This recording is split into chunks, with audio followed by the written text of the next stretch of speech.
ಏನ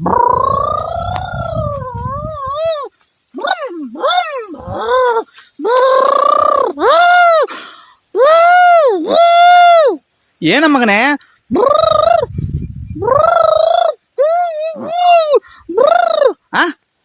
ಅವನೊಂದು ಪಕ್ಷ ಇವನೊಂದು ಪಕ್ಷ ಇವನೊಂದು ಪಕ್ಷ ಅಂತ ಹೇಳ್ತಿದ್ಯಾ? ಎಲ್ಲರೂ ಬೇರೆ ಬೇರೆ ಪಕ್ಷ, ಇವರು ಪಕ್ಷ 3 4 5 ಪಕ್ಷ ಇದಾವೆ. ಎಲ್ಲ ಒಂದು ಬೇರೆ ಬೇರೆ ಪಕ್ಷ.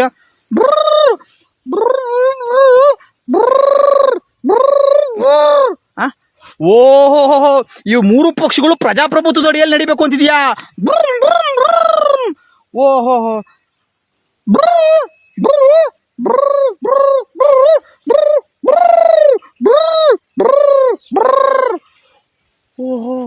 ಓಹೋ, ಬುದ್ಧಿವಂತ ಆಗ್ಬಿಟ್ಟಿಲ್ಲ ನೀನು.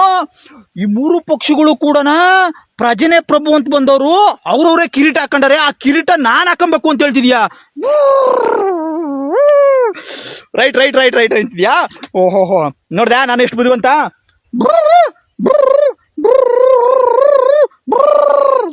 ಓಹೋ, ಪ್ರಜನೆ ಪ್ರಭು ಅಂತ ಬಂದವರು ಅವ್ರು ಕಿರೀಟ ಇಟ್ಕೊಂಡು ನಮ್ಮನ್ನ ಬಿಕಾರಿ ಮಾಡಿದ್ದಾರೆ. ಈಗ ಆ ಕಿರೀಟನ ನಾವು ಹಾಕೊಬೇಕು ಅಂತಿದ್ಯಾ? ಆ ಥರ ಕಿರೀಟ ಹಾಕೋರು ನಮ್ಮ ರಾಜ್ಯದಾಗ ಯಾರಿದಾರೋ, ಪ್ರಜನೆ ಪ್ರಭು ಅನ್ನೋರು ಯಾರಿದಾರೋ?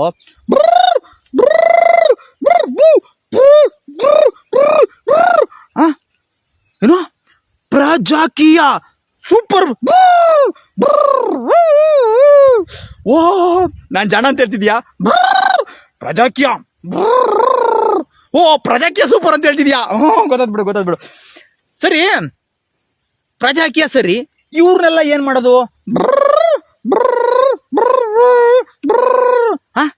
ಏನೋ ಕರೆಕ್ಟಾಗಿ ಹೇಳ.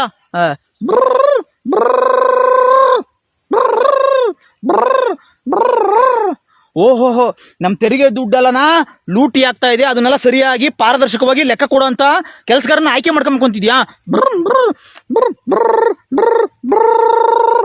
ಓಹೋ, ಪ್ರಜಾಕೀಯ ಯಾಪ್ ಬಿಟ್ಟಿದ್ದಾರೆ ಅಂತ ಹೇಳ್ತಿದ್ಯಾ? ಯಾಪ್ನ ಡೌನ್ಲೋಡ್ ಮಾಡ್ಕೊಳ್ರಿ ಅಂತ ಹೇಳ್ತಿದ್ಯಾ? ನಿನ್ನೀಗ ಅರ್ಥ ಆಗಿದ್ದು ಇನ್ನೆಷ್ಟೋ ಜನಗಳಿಗೆ ಆ್ಯಪ್ ಅರ್ಥ ಆಗ್ಲಿಲ್ಲೋ. ಲ್ಯಾಪ್ಟಾಪ್ ಇಟ್ಕೊಂಡು ಕುಟ್ಟರಿಗೆ ಅರ್ಥ ಆಗ್ತಿಲ್ಲ. ಮಲ್ಟಿನ್ಯಾಷನಲ್ ಕಂಪ್ನಿಯಲ್ಲಿ ಕೆಲಸ ಮಾಡೋರಿಗೆ ಅರ್ಥ ಆಗ್ತಿಲ್ಲ. ದೊಡ್ಡವರಿಗೆ ಅರ್ಥ ಆಗ್ತಿಲ್ಲ. ನಿನಗೆ ಹೆಂಗೋ ಅರ್ಥ ಆಯ್ತು? ಓಹೋ, ಇದು ತಲೆ ಇರೋರಿಗೆ ಅರ್ಥ ಆಗಲ್ಲ, ಹೃದಯದಿಂದ ನೋಡ್ಬೇಕು ಅಂತಿದ್ಯಾ?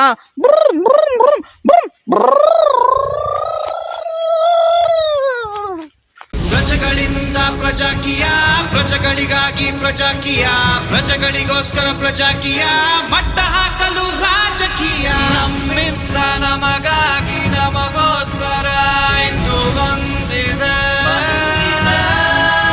ಪ್ರಜಾಕೀಯ.